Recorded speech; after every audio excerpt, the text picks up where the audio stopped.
Good evening. I'm Bob Sorge, President of the Madison Community Foundation, and I'm delighted to be here with Roberta Gassman, Chair of our Board of Governors. We'd like to welcome you to Madison Gives 2021. We are so happy to see you again, or to be with you again, and we want to thank you for joining us. I'd also like to offer a sincere thanks to the Wisconsin Youth Symphony Orchestra for kicking things off with the William Tell Overture.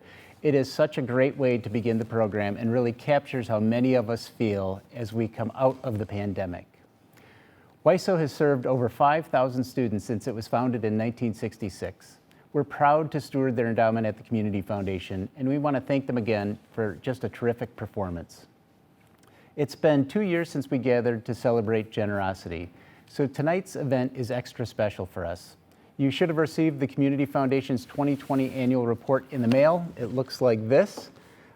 And there's also a URL in the chat feature if you did not receive it. It was an incredible and challenging year in many respects, and we come together tonight to say thank you to those of you who made a difference in the lives of others and kept our community strong. The plan for the evening is simple. We're going to recognize some of the extraordinary people who give. We're going to highlight some of the committed nonprofits that do, and we're going to celebrate the impact we create when we come together for good. But before we do that, it's my pleasure to thank and welcome Dan Brown, Executive Manager for Ho-Chunk Gaming in Madison. The Ho-Chunk Nation has called the Madison area home for over 12,000 years. This land has deep history as a community, and we're honored to have the Ho-Chunk people support for the Community Foundation. In addition to our shared love of this place, we have a deep commitment to diversity, equity, and inclusion, and an urgency to protect the environment for future generations.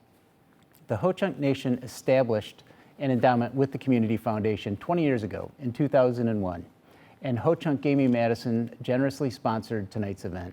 Here's Dan Brown, Executive Manager for Ho-Chunk Gaming in Madison. Hello. Thank you for attending this year's Madison Gives event. My name is Daniel Brown. I'm the Executive Manager at Ho-Chunk Gaming Madison. I'm also a tribal member of the Ho-Chunk Nation. My Ho-Chunk name is Wangshik Pinga. On behalf of Ho-Chunk Gaming Madison, I want to say that I'm very proud to be a sponsor of this year's event. We were supposed to sponsor last year's event, but a little issue came up that some of you might remember. There is what I hope is a fading perception of the Ho-Chunk Nation as a rich nation in the state. While the Ho-Chunk Nation does operate 6 casinos, a vast majority of those funds go to funding programs for the Ho-Chunk Nation and its people. Nevertheless, we do set aside funds to ensure that we are making contributions in our local community in an effort to strengthen the local community. At Ho-Chunk Gaming Madison, we're proud to be partners with the Madison Community Foundation and want to thank you for all the great things that you do for this area. I also want to take an opportunity to thank each and every one of you for everything that you do in the way of action, contributions, and your philanthropic work in helping the community become stronger. On behalf of Ho-Chunk Gaming Madison, I offer a genuine welcome to each and every one of you. Please enjoy tonight's event.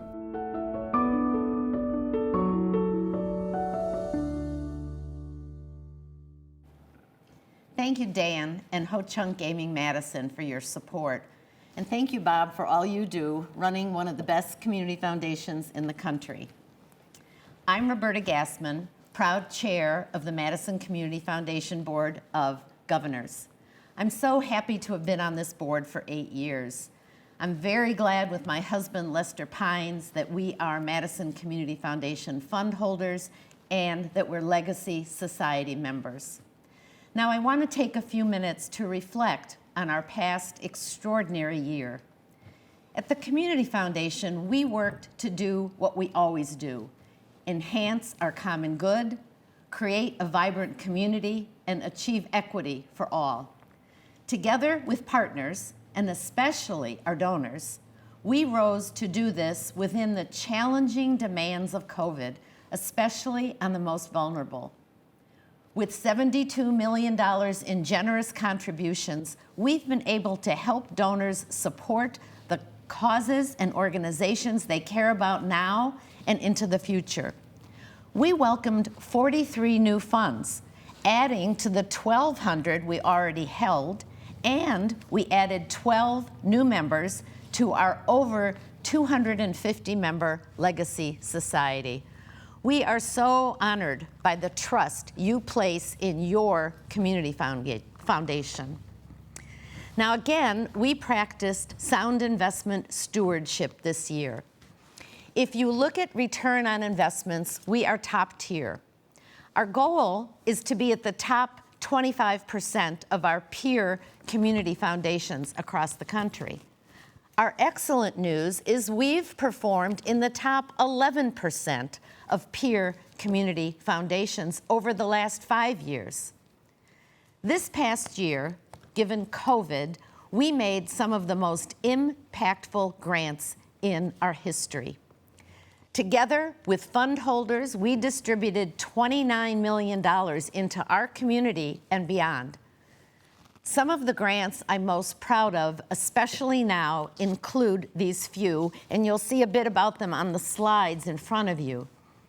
When COVID hit and federal stimulus funds were available to help nonprofits survive, we quickly, in collaboration with Schul's Nonprofit Law, provided technical assistance, helping over 170 area nonprofits successfully apply, bringing in over $27 million in the first round of forgivable federal loans, with more to come.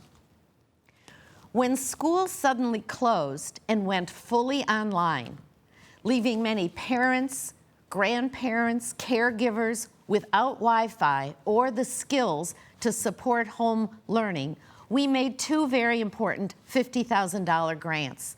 One to the Madison Metropolitan School District, ensuring internet access for 1,900 homes not served before. And one to the Urban League of Greater Madison to provide training, office hours, free materials, and a helpline, making virtual home learning more manageable. Finally, when Overture Center went dark and hundreds of events were canceled, we made a $100,000 challenge grant to Overture's intermission campaign, which leveraged another $235,000 in contributions, bringing in $335,000 to help Overture's outstanding 10 resident arts groups survive. These were just a few of the more than 2,000 community-changing grants we and our fundholders made in 2020. Thank you all for making this and much more possible. I also want to thank our terrific staff and my outstanding board colleagues. We are committed to this work, and they support the foundation in so many ways. Special thanks to our immediate past chair, Enid Glenn. Much in the report that you will look at happened while Enid was chair. But most of all, a huge thank you to all of our donors. Some made gifts ranging all the way from $3 to $37 million, all to the Madison Community Foundation and our supporting organizations. You, our donors, at whatever level you give, are at the heart of what we do. With your generosity, you have supported our community and hundreds of outstanding nonprofit partners. Tonight, we honor you, we celebrate you, we cannot thank you enough for your commitments to our community's greater good. Now we'd like to hear from some of our very dedicated donors through a special video you'll see. We had an opportunity to talk with donors who are making a difference through their giving today and into tomorrow through a fund created through in memory of a very special young woman we lost last year. Just one example was that fund. And so here are a few glimpses of the stories of these donors.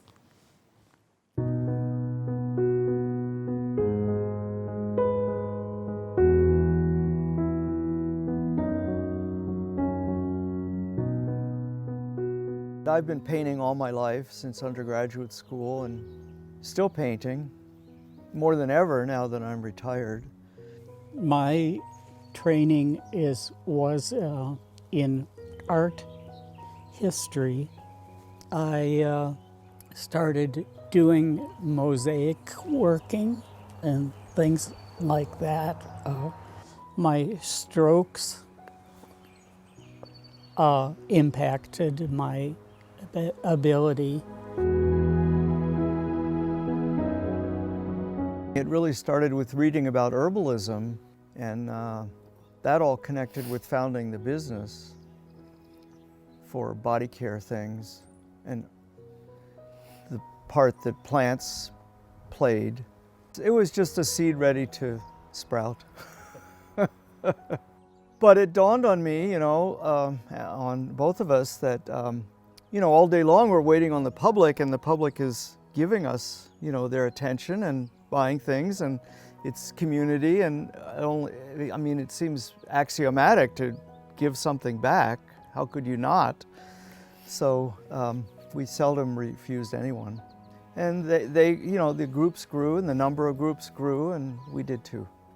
Well, the Donor Advised Fund is just such a handy aid because it's managed by others, it's distributed by others, and so it takes some of the desk work off my plate, which I really appreciate. This is not a one-time thing, it's ongoing. And it's nice to know that that happens. I like set it and forget it for all kinds of things. We see our legacy going forward as bringing the influence of the arts to bear to make a better life for everyone. And that's kind of married to seeing an increasing awareness of the environment secured. I think it's the beauty of it is to just keep giving. One person can make a difference. Yep.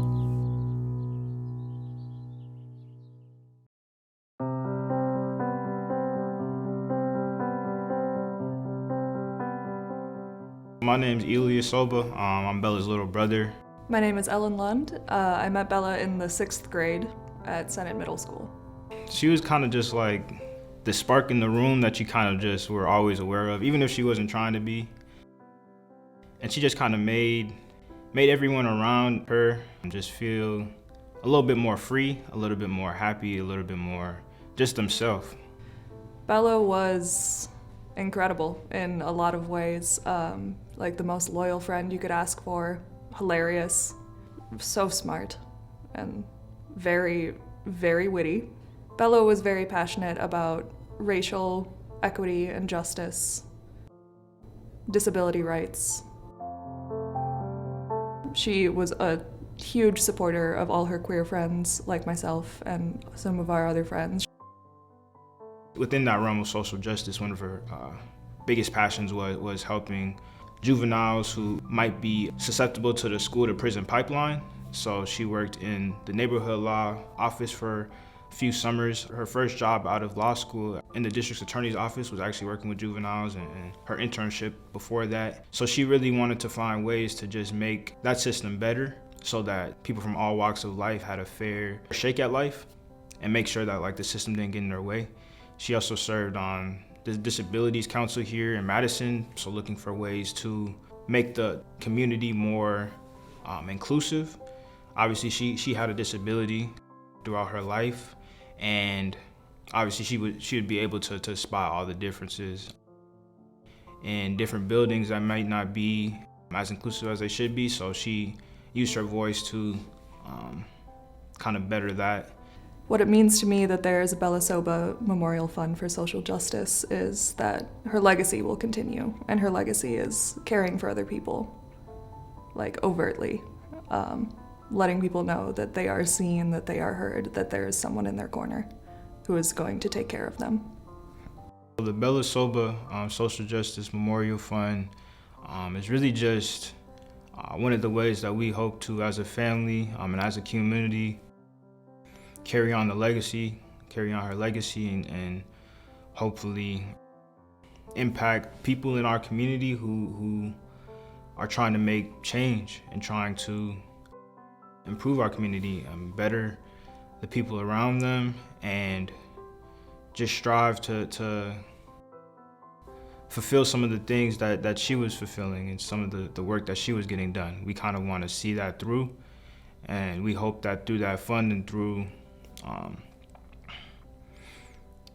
some of the awards we'll be able to give out, that her legacy will carry on and inspire generations to come.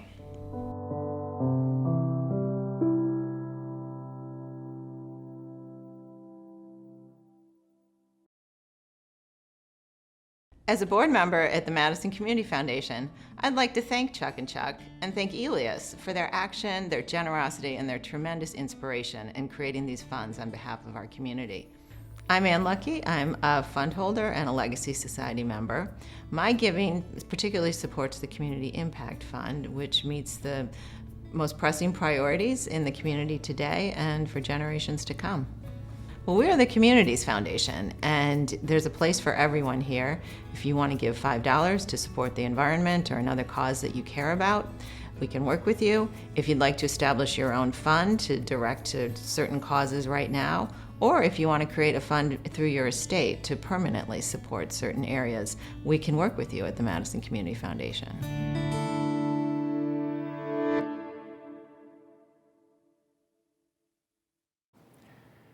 Those are some very special stories and just two of the hundreds of commitments at MCF that are dedicated to supporting our community now and in the future. What a true honor it is to steward these legacies.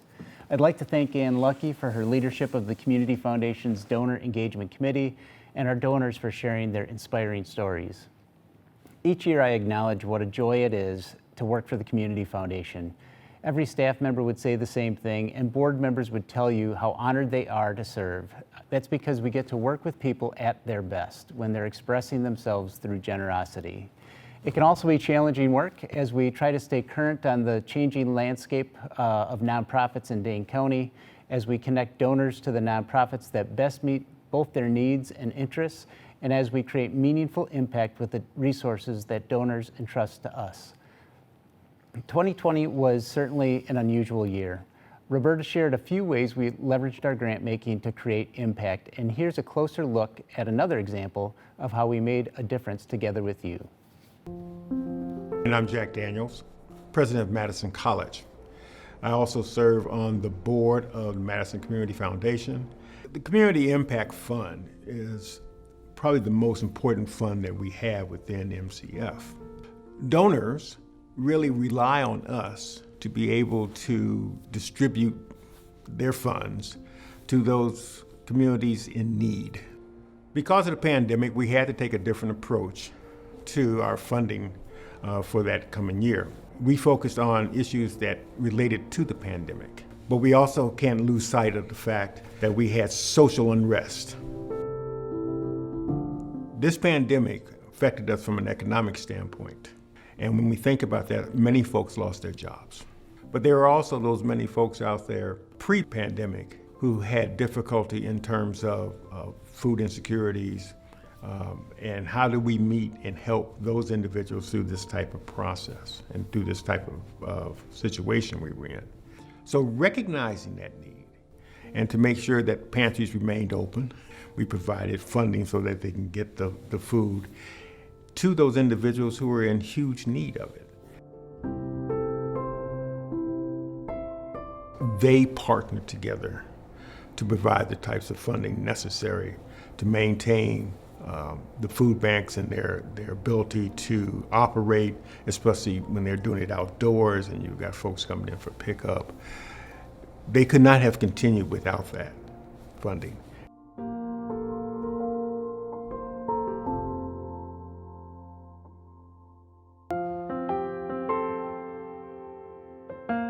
My name is Ellen Carlson, and I'm the Executive Director at Middleton Outreach Ministry, and our work is to create food and housing security in the community through action and advocacy. So really the heart of the work we do is trying to do everything we can to help families and individuals remain stable.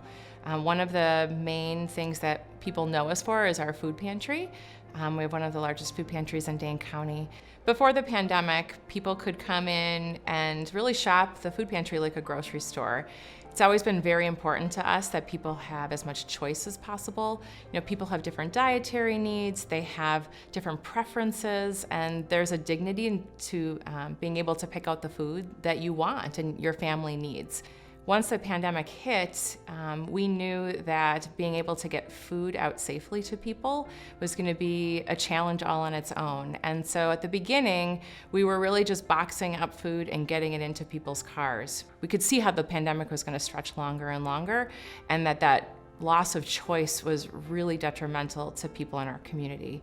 And so we spent a lot of time really quickly trying to figure out how we could get that choice back for people. As soon as late summer approached and we saw where things were going, and we knew that it was going to be a long winter of serving people still through our outdoor food distribution model, we knew quickly that it wasn't going to be safe for our volunteers and for everyone involved with that food distribution to have people drive through in ice and snow and extreme cold. And so we started really thinking through what kinds of changes we would have to make to our building to be able to support that throughout the winter. We made the decision that we really wanted to create this outdoor food distribution area where people could drive through, and that we spent a lot of time really designing it to make sure that it was the safest possible and that we could get it up quickly, because we really only had a few months until we knew that the weather would start to turn bad. Madison Community Foundation stepped up and also then worked with other foundations to get us the funds that we needed to create this outdoor structure so that the clients could drive through and that our volunteers could safely put food in people's cars during snowstorms, ice storms, rain, hail. I feel like we've had it all a little bit this last winter.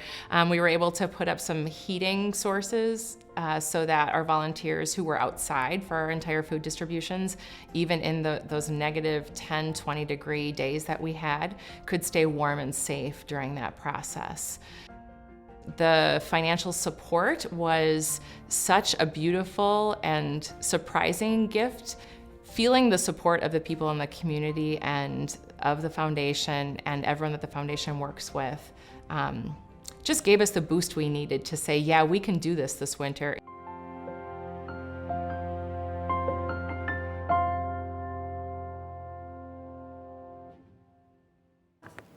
Thank you, Dr. Jack Daniels, Madison Community Foundation's Chair of Community Impact, for all you do, and Ellen Carlson for sharing a bit about the important work of the Middleton Outreach Ministry. Thank you also to the Irwin A. and Robert D. Goodman and Oscar Rennebaum Foundations for joining us in building the capacity of 4 of Dane County's largest and so very important food pantries. These are just a few of the stories we accomplished together. These successes are ours to share together. Without all of you, there is no community foundation. Very well said, Roberta. Thank you for co-hosting tonight. Thanks for all you do for the Community Foundation. It's very much appreciated. Thank you, Bob. As we wrap up, I'd like to remind everyone to stay with us for a short reception following the program. You'll find several virtual breakout rooms with a variety of offerings, including a performance by the Wisconsin Dells Singers and Dance Troupe from the 2021 International Festival. Simply click on the button that says Join Reception, then choose the room you wish to join. We want to thank Ho-Chunk Gaming Madison for their generous sponsorship support. I'd like to thank the staff and the board of the Community Foundation for creating and promoting such a wonderful virtual event. And especially, I want to thank each of you for joining us this evening and for everything that you do in our community. Thanks for your confidence in the Community Foundation. We hope you enjoy the reception, and please accept our very best wishes for a wonderful summer. We close tonight's presentation with a brief word from Dan Brown. As a young man, my father would ask me, "Son, how are you? How are you doing?" I would say, "Dad, I'm doing good." He would say, "Son, you're not doing good, you're doing well," correcting my grammar. For all of you going forward, I would ask that you would continue to do good while you're doing well. Thank you.